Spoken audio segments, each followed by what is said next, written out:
போன பதிவில் நம்ம மெய்கீர்த்தியை பார்த்தோம். இந்த பதிவில் கல்வெட்டை பார்ப்போம்.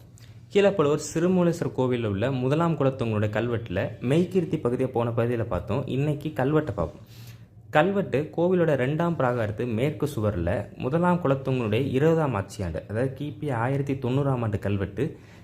கிட்டத்தட்ட வந்து பார்த்திங்கன்னா இதெல்லாம் படையெடுப்பு, நிறைய படையெடுப்புகள், கலிங்க படையெடுப்புகள்லாம் முடிஞ்ச காலங்கள்.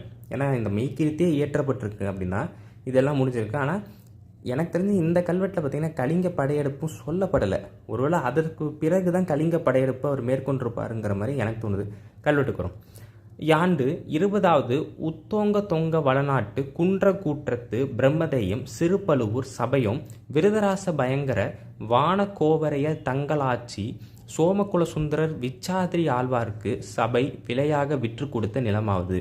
இங்கே சொல்லப்படுற இந்த வானகோவரையர் அப்படிங்கிறவங்க வந்து சிற்றரசர், பழுவூரை ஆட்சி செய்த ஒரு சிற்றரசர். அதுலேயும் விருதராச பயங்கரங்கிற பட்டத்தையும் அவர் பெறுகிறார். அந்த விருதராச பயங்கரன் வேறு யாரும் இல்லை, குலத்துங்கன் அவருடைய பட்டப்பெயர் தான். இதை நீங்கள் பல வளநாடு பிரிவில் பார்த்துருக்கலாம். விளக்கம்: முதலாம் குலத்தூங்கனோட 20ஆம் ஆட்சி ஆண்டில் கிபி 1090ஆம் ஆண்டில் உத்தோங்க வளநாடு, இதை பற்றி ஒரு சிறு குறிப்பு. இது பழுவூர், இப்போ இருக்க பழுவூருக்கு பார்த்தீங்களா, அந்த ஊரெல்லாம் தன்னகத்து கொண்ட ஒரு வளநாடு, அதுதான் உத்தோங்க வளநாடு. இந்த வளநாட்டிற்கு பெயரே முதலாம் ராஜராஜன் காலம் முதல் பிற்பட்ட எல்லா சோழ மன்னர்களுடைய காலத்திலையும் வழங்கி வந்துள்ளது. உத்தோங்க வளநாடு தான் சொல்லப்படுது.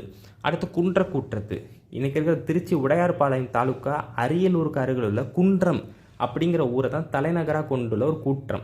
அந்த கூற்றத்தில் ஒன்ற பிரம்மதேயம் தான் இந்த சிறுபழுவூர், இப்போ நம்ம பார்க்குற இந்த கோவில். அந்த சிறுபழுவூர் சபையினர் தான் இந்த தானத்தை யாருக்கு கொடுக்குறாங்க? வானகோவரையரோட அம்மாவுக்கு கொடுக்குறாங்க. அதாவது தங்களாட்சிங்கிறத அம்மாவை குறிக்கும். இல்லை, இன்னொரு பெரிய சிறப்பிக்க விஷயம் என்னென்னா, விருதராச பயங்கரங்கிறது குலத்துங்கனுடைய பட்டப்பெயருங்கிறதுனால அதையே அந்த சிற்றரசருக்கும் கொடுத்துருக்காரு. அடுத்து திருச்சி உடையார்பாளையம் தாலுக்காவில் தேவாரம் பெற்ற பதியாக இந்த பழுவூர் சிறுபழுவூர்னு சொல்லப்படுது. இதுக்கு கீழே பழுவூருங்கிற பேரும் இருக்குது. இவ்வூருக்கு மேற்கே சுமார் 1 மைல் தூரத்தில் தான் மரவணிச்சுரம் அப்படின்னு இன்னொரு கோயில் இருக்குது. அது மேலே பழுவூர் பெரும்பழுவூர் என்று கல்வெட்டுகளில் பெயர் கூறப்படுவதால் இப்பழுவூர் சிறுபழுவூர் என்று பெயர் பெற்றது. அதாவது 2 கோயில் இருக்குங்க. வடமூலேஸ்வரங்கிறது இந்த கோவில், அது மரவணீஸ்வரம்னு அந்த கோயில் சொல்லுவாங்க. 2 கோவில் இருக்குது. அது மேலே பழுவூர், இது கீழே பழுவூர், இல்லைன்னா சிறுபழுவூர்னு சொல்லப்படுது. இன்றைக்கே இது 2 பழுவூராக இருக்குது. திருச்சி உடையார்பாளையம் தாலுக்காவில் இந்த கோவில்கள் இருக்குது. பழு சாம்ராஜ்யத்தை சேர்ந்த பல கல்வெட்டுகள், உடையார்குடிக்கு அப்புறம் எனக்கு தெரிஞ்சு இந்த கோவிலில் தான் நிறைய பழு சாம்ராஜ்யத்தை சேர்ந்த கல்வெட்டுகள் நிறைய இருக்குது, போய் பாருங்கள். அடுத்து குலத்துங்கனின் கட்டுப்பட்ட சிற்றரசரான விருதராச பயங்கர, இது குலத்துங்க சோழனோட பட்டப்பெயர். அவருக்கு அந்த பட்டப்பெயரை தாங்கி கொண்ட வானகோவரையர், அந்த சிற்றரசர் யாருன்னா வானகோவரையர், அவருடைய தாயாரை தான் இப்படி சொல்லுவாங்க, தங்களாட்சின்னு சொல்லுவாங்க. பேர் என்னன்னா சோமகுல சுந்தரர் விச்சாதிரி ஆழ்வார், அதான் அவங்க அம்மா பேர். இதில் சோழகுல சுந்தரன் அப்படிங்கிறது தான் இயற்பெயர். சோழகுல சுந்தரன் விச்சாதிரிங்கிறது இசை பாடுறதுல வல்லவங்க, இசை பாடுறாங்க பார்த்தீங்கன்னா, அவங்கள விச்சாதிரின்னு சொல்கிறாங்க. ஆழ்வார் அப்படிங்கிறது உயர் குலத்தை சேர்ந்த ராஜ பெண்களுக்கு கொடுக்குற ஒரு பட்டப்பெயர். இந்த ஆழ்வாருங்கிற பேர் தான் இன்னைக்கு ஆயாள்னு மாதிரி இருக்கு. ஆயாள்னு சொல்லுவாங்க கிராமத்தில். நானே எங்கள் பாட்டியெல்லாம் அப்படி தான் கூப்பிடுவேன். ஆயாள்னு சொல்லுவாங்க. இதெல்லாம் வந்து இந்த ஆழ்வார்லேருந்து தான் வருது. ஸோ மறுவுது, புரியுதுங்களா? அதுதான் சோமகுல சுந்தரர்னு சொல்கிறாங்க, சிலர் சோழகுல சுந்தரர்னு சொல்கிறாங்க. அது நமக்கு சரியாக தெரியல. ஆனால் அதான் இயற்பெயர். விச்சாதிரிங்கிறது இசை பாடுதலில் வள்ளுவர், இதுதான் அங்கே சொல்கிறாங்க. கல்வெட்டு இப்போ தான் மெயின் விஷயத்துக்கு வரும். ராஜேந்திர சோழ வாய்க்காலுக்கு வடக்கு பவித்திர மாணிக்கவதிக்கு கிழக்கு முதல் கண்ணாற்று 2ஆம் சதுரத்து நிலம் 4 மாவில் வடக்கடை நிலம் 1 மாவில் கிழக்கடை நிலம் அரை மாவும் இவ்வதிக்கு கிழக்கு இவ்வாய்க்காலுக்கு வடக்கு 2ஆம் கண்ணாற்று 2ஆம் சதுரம் நிலம் 4 மாவில் வடக்கடை நிலம் 1 மாவில் மேற்கடை நிலம் அரை மாவும் ஆக நிலம். அதாவது இந்த சபையினர், இந்த சிறுபழுவூர் சபையினர் இருக்காங்க பார்த்தீங்களா, இந்த கோவில் சபையினர், அவங்க இந்த வானகோவரோட அம்மாவுக்கு வந்து தானம் கொடுக்கறதுக்காக என்ன பண்ணுறாங்க, ஒரு நிலத்தை தானமாக கொடுக்குறாங்க. அதுக்கு அந்த ஆழ்வார்கிட்டேருந்து என்ன பண்ணுறாங்க, 1 காசுக்கு வாங்கிக்கிறாங்க. கைமாற என்ன பண்ணிக்கிறாங்க, அந்த நிலத்துக்கு ஏற்ற காசை 1 காசு வாங்கிக்கிறாங்க. இதோட எல்லைகளை இப்போ பார்ப்போம். ராஜேந்திர சோழ வாய்க்கால்னு ஒரு வாய்க்கால் ஓடி இருக்குது. அந்த வாய்க்காலுக்கு வடக்கு பக்கத்துலேயும் பவித்திர மாணிக்கன் என்ற வதின சாலை, வண்டிச்சாலை, அதுக்கு கிழக்கு பக்கத்தில் முதலாம் பாசன வாய்க்கால், அதை கண்ணாற்றுன்னு சொல்லுவாங்க. 2ஆம் சதுரத்தில் உள்ள 4 மா நிலம், 4 மானா 400 குழி நிலம் கிடையாதுங்க, ஐந்தில் ஒரு பங்குன்னு அர்த்தம். ஐந்தில் ஒரு பங்கு அந்த நிலத்துக்கு வடக்கு பக்கத்தில் உள்ள நிலமான ஒருமா, அந்த ஒருமாவின் கிழக்கு பக்கத்தில் உள்ள, இதெல்லாம் எல்லைகள். அந்த கிழக்கு பக்கத்தில் உள்ள நிலம் எவ்வளவு? அரைமா நிலம், அது 50 குழி, அது ஒரு பக்கம். அடுத்து அதே பவித்திர மாணிக்க வதிக்கு கிழக்கு மற்றும் வாய்க்காலுக்கு வடக்கு பக்கத்தில் 2வது பாசன வாய்க்கால். முன்னாடி 1ஆம் பாசன வாய்க்கால், இப்போ 2வது பாசன வாய்க்கால். அந்த 2வது பாசன வாய்க்காலில் 2வது சதுரத்தில் உள்ள 4மா நிலம், அது அதே 5ல் ஒரு பங்கு. வடக்கு பக்கத்தில் உள்ள நிலமான ஒருமாவின் மேற்கு பக்கத்தில் உள்ள அரைமா நிலம், ஆக ஒரு அரைமா இன்னொரு அரைமா, மொத்தம் 100 குழி நிலம்.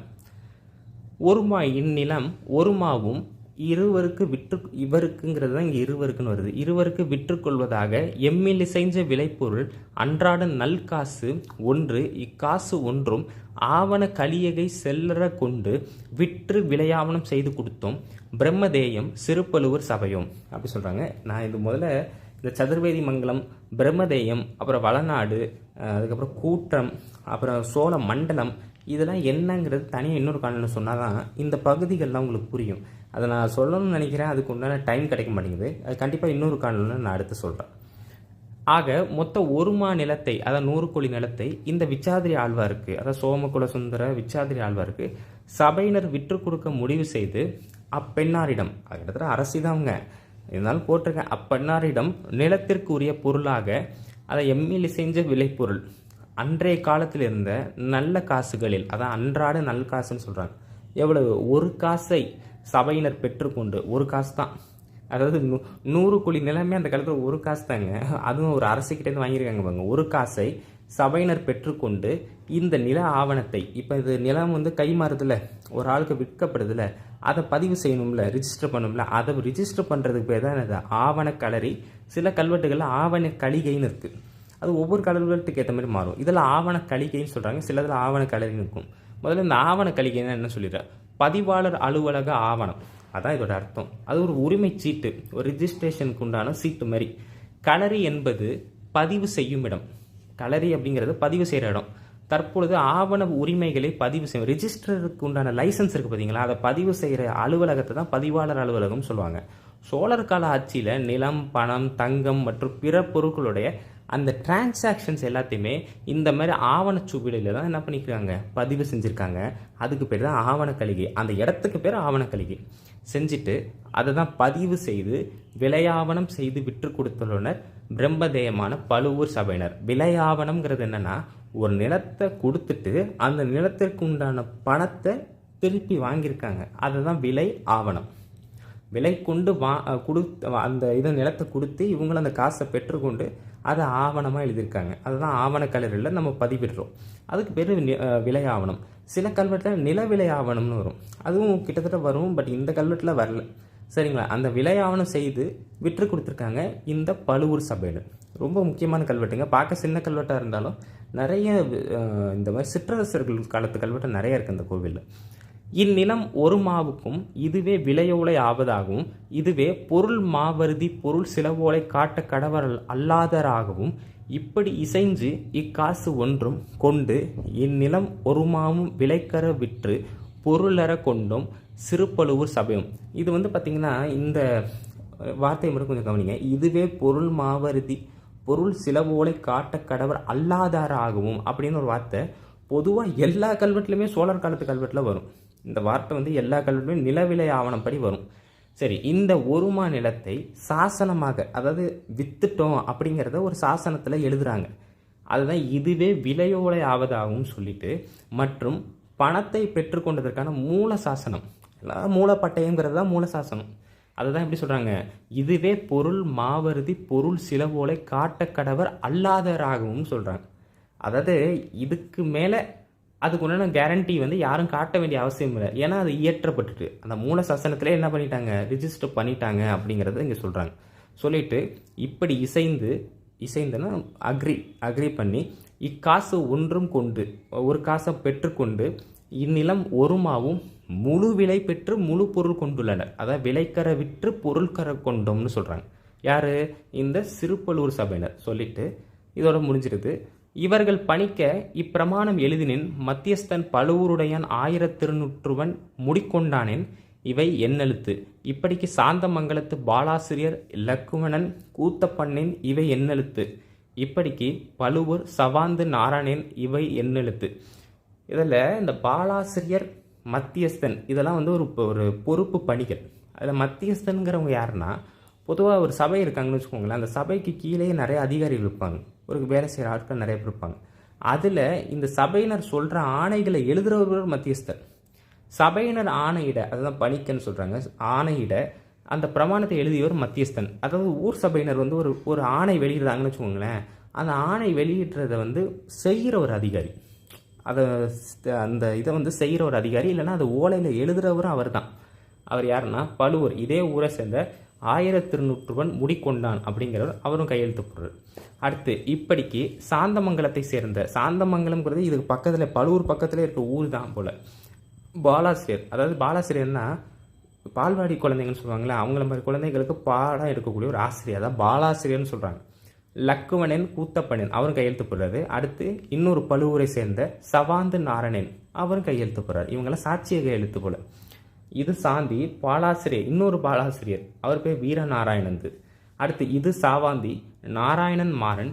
இப்படி அறிவேன் இவ்வூர் வீர சோழ விண்ணகர் ஆழ்வார் கோயில் திருவாராதனை பண்ணும் நாராயணன் திருவாயி குலமுடையானன். இப்படி அறிவேன் இவ்வூர் கருமான். இது பன்மாகேஸ்வர ரக்ஷை. அதாவது இந்த வீர சோழ விண்ணகர் ஆழ்வார் கோயில் இருக்குது பார்த்தீங்களா, அது பழுவூரை சேர்ந்தவங்களுக்கு நல்லா தெரிஞ்சிருக்கும். அது அங்கே இருக்க ஒரு பெருமாள் கோயில் தான், இப்போ மணவாள பெருமாள் கோயில்னு சொல்லப்படுது. அதே மாதிரி இந்த சாந்தி பாலாசிரியர் வீரநாராயணத்து அவரும் ஒரு கையெழுத்து போடுறாரு. அப்புறம் அந்த நாராயணன் மாறன் அவரும் கையெழுத்து போடுறாரு. அடுத்து இந்த இதே பழுவூரை சேர்ந்த அந்த வீர சோழ விண்ணகர் ஆழ்வார் கோவில், இன்னைக்கு மணவாள பெருமாள் கோயில் அந்த பழுவூரில் சொல்லப்படுது. அந்த இறைவனை தினந்தோறும் பூஜை செய்யும், ஆராதனை செய்யும் நாராயணன் திருவாய் குலமுடையானின் அவரும் ஒரு சாட்சியமாக மாறுகிறார். அடுத்து இப்படி அறிவேன் இதே ஊரை சேர்ந்த கருமான் அவரும் கையெழுத்து போடுறார். அப்புறம் இத்தர்மத்தை பல சிவனடியார்கள் பாதுகாப்பர். இது பன்மாகேஸ்வர ரக்ஷை அப்படின்னு சொல்லி இந்த கல்வெட்டு இதோடு முற்றுப்பெறு. ஸோ இந்த கல்வெட்டு ரொம்ப எளிமையாக தான் இருக்கும். இந்த கல்வெட்டு தகவலை எல்லாருக்கும் பகிருங்க. நன்றி, வணக்கம்.